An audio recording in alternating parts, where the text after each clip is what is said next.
Всем привет!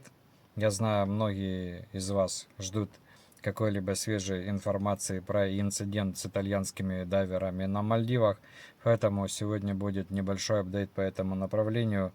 Это даже можно назвать в некотором роде не апдейтом, а противовесом уже ранее отверженных версий, и мне кажется, это будет достаточно интересно. Итак, мы знаем, что версия событий у атолла Вау менялась 4 раза за одну неделю и каждый раз казалась окончательной. В рамках этого ролика я предлагаю еще раз посмотреть на самую первую версию, которую называли главной. Родилась она почти мгновенно. Официальный представитель властей Мухаммед Хусейн Шариф в разговоре с журналистами описал тогда условия поиска так: непредсказуемые сильные течения, узкие проходы и абсолютная темнота. После чего формулировка про сильные течения разлетелась моментально, и на ее основе итальянский эксперт по техническому дайвингу Альфонсо Баландини выдвинул уже конкретную физическую гипотезу. Называется она эффект Вентури. Это когда вода проходит через узкий проход между подводными камерами, и поток резко ускоряет и создает мощное всасывание, будто бы пещера самостоятельно затягивает в себя все, что оказалось рядом со входом. И эта версия сразу легла очень красиво на факты. Всех четверых из пяти нашли вместе в самой дальней и в самой глубокой третьей камере системы. Не поодиночке, не разбросанными по разным туннелям, а вот именно рядом с друг дружкой.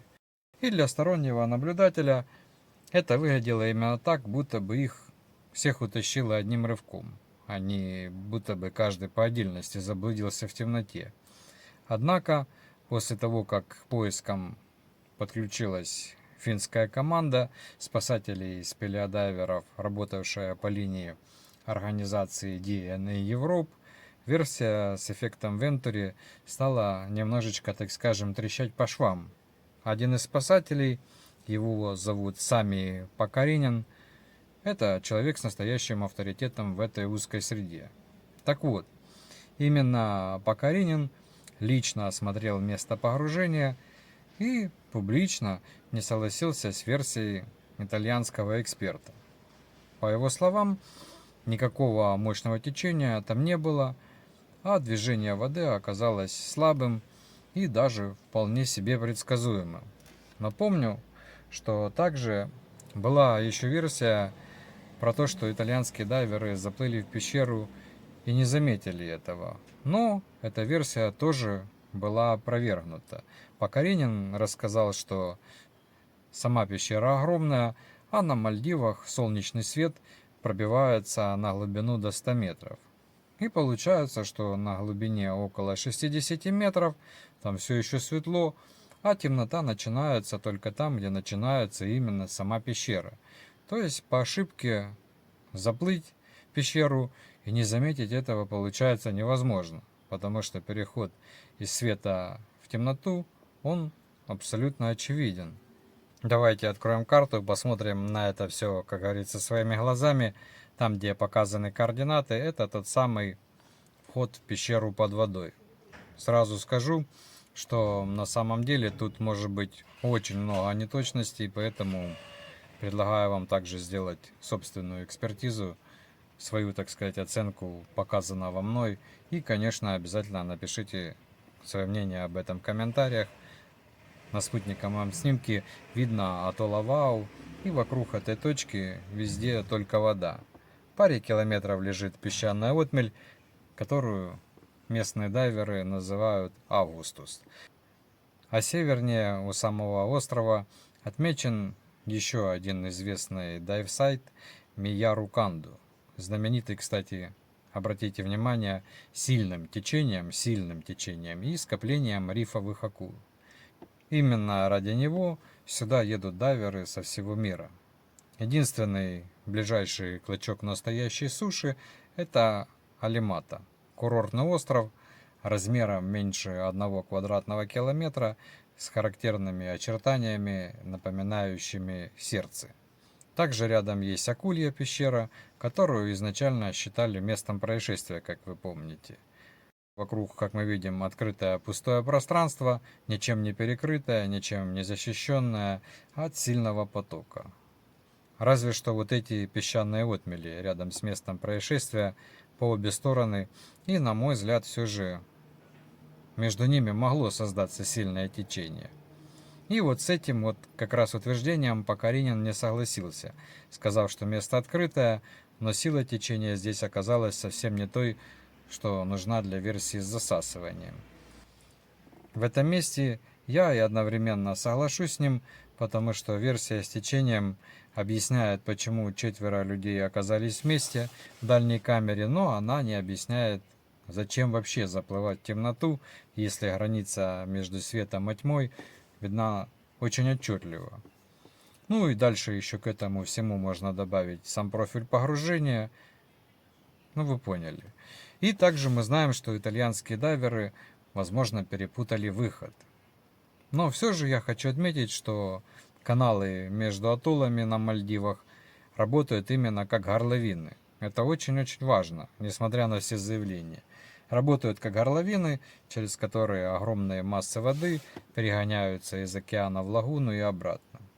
Вода здесь движется с огромной скоростью, и когда поток идет в определенную сторону, он создает мощнейший затягивающий эффект у входа в гроты и расщелины внешней стены рифа. А сама пещерная система Декунуканду состоит из нескольких камер и ответвлений, выходящих как раз на глубины от 50 и до 70 метров. Поэтому также можно предположить, что когда группа зашла вовнутрь, сильное течение и поднятая ими же со дна взвесь полностью лишили их видимости. Но Покоринин говорит, что течение в коралловых рифах в принципе очень предсказуемо, и что когда его команда самостоятельно заходила вовнутрь пещеры, они почувствовали лишь очень легкое течение. Но, опять же, с другой стороны, в день погружения итальянских дайверов, напомню, это было 14 мая 2026 года, метеослужба Мальдив выпустила предупреждение о непогоде. Сначала утром был белый уровень, это сильный ветер и неспокойное море, а уже к середине дня его повысили до желтого с усилением ветра и волнения. Поэтому течения могли быть гораздо сильнее как на поверхности, так и у входа. А Покоринин с другими спасателями погружались именно в хорошую погоду. То есть разница в погружениях тоже очевидна, согласитесь. Есть еще один аргумент в пользу засасывания. Мы знаем, что шторм в основном воздействует на верхний слой воды. И с глубиной в 47 метров движение быстро ослабевает. То есть ветер передает энергию поверхности и возникают волны и течения. Но вода движется не как единая масса по всей глубине, и чем глубже, тем меньше получается влияние ветра. Поэтому на 47 метрах при сильном шторме течение может быть значительно слабее, чем на поверхности. Но оно не обязательно будет слабым. Вот в чем дело.